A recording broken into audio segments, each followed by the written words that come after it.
In 2016, I started doing what is known as the flower flash, and this is my way of taking what I love, flowers, and giving them back to the people of New York in a very unexpected way. These, trash bins overflowing with flowers, or construction sites that have sunflowers scattered everywhere, because flowers are here to bring joy and they make us happy. So with that in mind, you've gotten this amazing box of all these abundant blooms. I really encourage you to pass them on, make some flowers for other people, for loved ones, somebody who is not feeling so well, have the kids make them for grandma, just give back. And a bud vase is a great way to do that. When we teach our classes in the city here, we always do a bud vase for charity, and we send them to Memorial Sloan Kettering just to offer a little cheer to the hospital room. So this is kind of the same premise.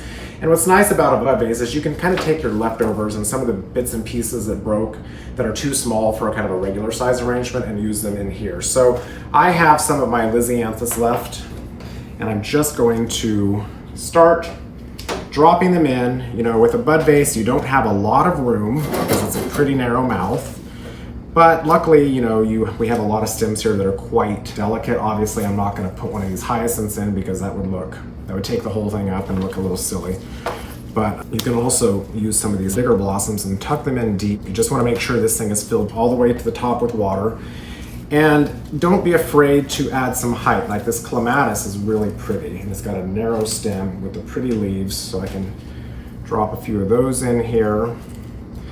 And with a few flowers, you can really make something that just feels like a little tiny still life for somebody's bedside, just as a gift to leave in front of their apartment, on their doorstep, and just to kind of pass the love along.